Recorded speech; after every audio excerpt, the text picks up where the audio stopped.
இன்று தாய் தந்தை முதற் கனி சித்தர் திருவடிகளை வணங்கி உலகெங்கும் வாழ்ந்து கொண்டிருக்கும் தமிழ் பெருங்குடி மக்களுக்கும், வேளாளர் குல மக்களுக்கும், உலக மக்களுக்கும் அகில உலக வேளாளர் மக்கள் கட்சியினுடைய கொற்கை சிவமணி யூடியூப் சேனல் வழியாக உங்கள் அன்பன் கொற்கை சிவமணி அன்பான வணக்கங்கள்.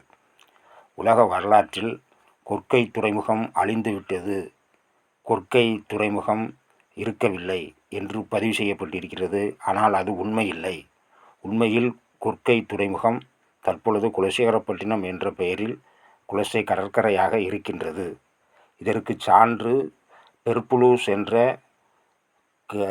கடல் மாலுமி எழுதிய நூலில் கிபி 60-40 எழுதின நூலில் கொற்கை துறைமுகத்திற்கு அப்பால் கொற்கை என்ற தலைநகர் இருக்கிறது என்று குறிப்பிருக்கிறது. மேலும் நிறைய சான்றுகள் இருக்கின்றன. ஆகவே கொற்கை துறைமுகத்துக்கு அப்பால் கொற்கைங்கிற கொற்கை மண்டலத்தில் கொற்கை துறைமுகம் வேறு, கொற்கை தலைநகர் வேறாக இருந்திருக்கிறது. எப்படி காஞ்சி துறைமுகம் என்று சொல்வார்கள், ஆனால் காஞ்சியில் துறைமுகம் கிடையாது, மாமல்லபுரத்தில் துறைமுகம் உண்டு. அதுபோல் கொற்கைங்கிறதுல தலைநகராக இருந்ததே ஒழிய அங்கே துறைமுகம் கிடையாது. முதல் செய்தியை நாம் புரிந்து கொள்ள வேண்டும். இரண்டாவதாக, அந்த குலசேகரப்பட்டினத்தில் 1920-25 கேஎல்ஆர் என்ற புகைவண்டி ஓடியிருக்கிறது. 1925-30 குலசேகரப்பட்டினம் மாபெரும் துறைமுகமாகவே இருந்திருக்கிறது. அதற்கு சான்றுகள் இப்பொழுது நமக்கு நிறைய இருக்கின்றது. இங்கே இருந்து உலகெல்லாம் சொல்லக்கூடிய வாய்ப்பு நிலவியல் அமைப்பு இப்பவும் அது அப்படியே தான் இருக்கிறது. மேற்கு நாடுகளில் உள்ள பொருள்களும் கிழக்கு நாடுகளில் உள்ள பொருள்களும் இங்கே இறங்கி வியாபாரம் செய்து கொண்டிருந்திருக்கின்றார்கள். இதற்கு குலசேகர பாண்டியனுடைய பொற்காலமாக இருக்கக்கூடிய குலசேகர பாண்டியன் காலத்தில் இதற்காக வணிகர்களுக்கு உடனே பணம் கொடுக்க வேண்டும் என்று அக்கசாலை என்ற ஒன்றை உருவாக்கினார்கள். அக்கசாலை என்பது தங்க நாணயங்கள் அச்சடிக்கக்கூடிய இடம். ஏன்னா அவருடைய வரலாற்றில் இது பதிவாகி இருக்கின்றது. மேலும் அந்த காலகட்டத்தில் 1920 2ஆம் உலகப் போருக்கு முன்பு வரை இந்த ஊர் மிகச்சிறந்த துறைமுகமாகவும், பதினியில் இருந்து சீனி தயார் பண்ணக்கூடிய பேரி கம்பெனி, இன்றைக்கி சென்னையில் பாரிஸுங்கிற அந்த பேரி கம்பெனி சுகர் ஆலை வைத்திருக்கின்றார்கள். அதுக்கப்புறம் கேஎல்ஆர் குலசை ரைட் ரயில்வே ஓடி இருக்கிறது. அந்த இடத்த தான் இப்போ நீங்கள் பார்த்து கொண்டு இருக்கிறீர்கள். அதில் இப்போ சாலை போட்டு இருக்கின்றார்கள். குலசை ரைட் ரயில்வே ஓடிய இடத்தில் சாலை போடப்பட்டு இருக்கிறது. அந்த புகைப்படத்தை தான் உங்களுக்கு காமிக்கிறோம். ஆகவே கொற்கை துறைமுகமாக இருந்த குலசேகரப்பட்டினத்தில் குலசை துறைமுக புகைவண்டி நிறுத்தம் என்று இருந்திருக்கிறது. அந்த துறைமுக புகைவண்டி நிறுத்தத்தினுடைய இடத்தை தான் இப்பொழுது நீங்கள் புகைப்படத்தில் பார்த்து கொண்டு இருக்கின்றீர்கள். கொற்கை துறைமுகமானது முதல் தமிழ்ச்சங்கம்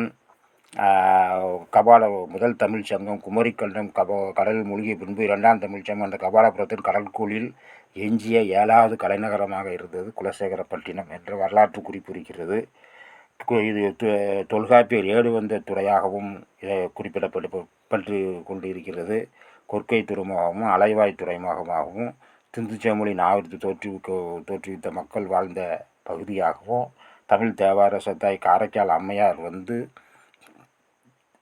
அற்புத திருவந்தாதி அருளி கையில் நோக்கி சென்ற இடமாகவும், திருச்செந்தூர் முருகன் கோயிலை கட்டிய செந்தில்காத்தான் செட்டி, வீரம் அரக்குவேல் செட்டி, வீரமணியன் செட்டி என்று 3 கோட்டைகள் கட்டி அந்த கோட்டைகள் என்று இருக்கின்றது. திருச்செந்தூர் கோயிலை உருவாக்கிய செட்டிமார்கள் வாழ்ந்த ஊர். செட்டி என்பது கடல் வணிகத்தில் மிகச்சிறந்த உயர்ந்த வணிகம் செய்யக்கூடியவர்களையும் சிவ வழிபாட்டோடு சேர்ந்து கடல் சிறந்த வணிகம் செய்ய செட்டி என்று அந்த காலத்தில் இருந்தார்கள். செட்டியார் கிடையாது. செட்டி என்பது கடல் வணிகத்தில் உயர்ந்த நிலையில் அடையக்கூடியவர்கள் செட்டியாக இருந்தார்கள்.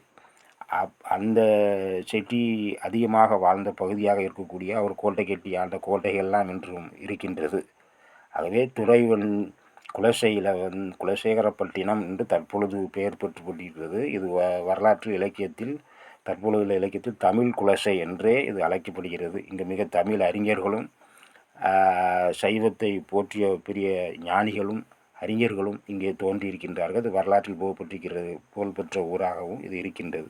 இந்த ஊரில் KLR குலசை துறைமுக புகைவண்டி நிறுத்தம், இது குலசையில் 3 நிறுத்தம் இருந்திருக்கின்றது. ஒன்று சீனி ஆலை நிறுத்தம், 2வது புகைவண்டி துறைமுக நிறுத்தம், அதாவது ஜங்ஷன் சென்ட்ரல் அப்படின்னு சொல்லுவோம்ல, சென்ட்ரல் குலசை சென்ட்ரல் நிறுத்தம் என்று 3 இருந்திருக்கிறது. திருச்செந்தூர்லேருந்து திசைவலை வரைக்கும் அந்த புகைவண்டி ஓடி இருக்கின்றது. திருச்செந்தூரிலிருந்து உடங்குடி வரைக்கும் ஒரு வண்டி ஓடி இருக்கின்றது. 2 வண்டிகள் 1938 முன்பு வரைக்கும் இந்த ஊர் மிகச்சிறந்த நகரமாக இருந்திருக்கின்றது. அதற்கான சான்றுகள் தடயங்கள் இங்கு நிறைய இருக்கின்றது. அந்த வகையிலே வெள்ளைக்காரர்களால் ஆங்கிலேயர்களால் ஊர் பேரிலேயே குலசை லைட் ரயில்வே என்ற ஒரு புகைவண்டி ஓடி இருக்கின்றது. அவ்வளோ சிறப்பு வாய்ந்த இந்த குலசேகரப்பட்டினம் தற்பொழுது அதனுடைய சுவடுகளே இல்லாமல், கொற்கை துறைமுகம் இருந்த சுவடுகளே இல்லாமல் அமைதியாக இருக்கின்றது. தற்பொழுது இங்கே துறைமுகம் கட்டப்பட்டு கொண்டிருக்கின்றது. தற்பொழுது இந்த இடத்திற்கு அருகிலேயே அனல்மின் நிலையம், தமிழ்நாடு அரசால் மிகப்பெரிய அனல்மின் நிலையம் கட்டப்பட்டு கொண்டிருக்கின்றது. செயற்கை இஸ்ரோவினுடைய ஒரு கிளை, வானவியல் ஆராய்ச்சிக்காண்டி இஸ்ரோவினுடைய ஒரு கிளையும் இங்கே ஏவுகணை தளம் உருவாக்கப்பட்டு கொண்டிருக்கிறது. இவ்வளவு சிறப்பு வாய்ந்த இந்த குலசேகரப்பட்டினம் இந்திய விடுதலை போராட்டத்திற்காண்டி மிகவும் முக்கியத்துவம் வாய்ந்து சுதந்திர போராட்டத்தில் தீவிரமாக அடைந்ததனால் இங்கே இருந்த செந்தில்காத்தான் செட்டிங்கிற இவங்களை நாடு கடத்தப்பட்டார்கள். அதன் பின்பு இது சுதந்திர விடுதலை போராட்டத்துக்காண்டி பாடுபட்டதற்கு பின்பு இந்த ஊரினுடைய பெயரும் ஊரினுடைய சிறப்பும் குறைந்து விட்டது. மேலும் இதை கொண்டு வர வேண்டியது ஒவ்வொரு தமிழர்களுடைய பொறுப்பாகும். இது தமிழுடைய ஒரு பொக்கிஷம், தமிழுடைய ஒரு பொக்கிஷம் என்றே சொல்லலாம் இந்த ஊரை. தற்பொழுது இது குலசேகரப்பட்டினம் என்று அழைக்கப்படுகிறது. தமிழ் இலக்கியங்களில் தமிழ் குலசை என்று இருக்கின்றது. ஒவ்வொரு காலகட்டத்திலும் இந்த ஊருக்கு ஒவ்வொரு பெயர்கள் வழங்கி கொண்டிருக்கின்றன. அந்த சிறப்பு வாய்ந்த இந்த ஊரில் குலசை துறைமுகம் இருந்த ஒரு மிகச்சிறந்த ஊர் குலசேகரப்பட்டினம். தமிழர்களுடைய சேரசால பாண்டியர்கள் கோடையை தவிர்ப்பதற்காக வந்த இந்த ஊர் குலசேகரப்பட்டினம் வரலாற்றில் மிக சிறப்பு வாய்ந்த ஊர் என்றே சொல்லலாம். தற்பொழுதும் இதை தொல்பொருள் ஆய்வாளர்கள் இதை ஆய்வு செய்ய வேண்டும். தற்பொழுது இந்த தொல்பொருள் ஆய்வாளர்கள் நமக்கு தமிழக அரசு பொருணை நாகரிக கண்காட்சியை தொடங்கியிருக்கின்றார்கள். அதிலே ஆதிச்சநல்லூர், சிவகலை, கொற்கை போன்றவற்றுடைய இதை எடுத்த போது இது கொற்கை துறைமுகம். கால்டுவல் ஐயா அவர்கள் கொற்கையில் கடல் இருந்த அந்த குறிப்பு சொல்லியிருக்கின்றார்கள். கொற்கையில் உண்மையில் கடல் இல்லை என்பதற்கு தற்பொழுது சுனாமி வரும்பொழுது கூவம் ஆற்றினுடைய கடல் தண்ணி உள்ளே வந்தது, பின்பு சென்று விட்டது, கடல் பக்கமும் இறங்கி சென்று விட்டது. அப்பொழுது வரும்பொழுது கடற்கரையில் இருக்கக்கூடிய பொருள்களை அதன் முதல் கொண்டு வந்து சேர்த்திருக்கும்.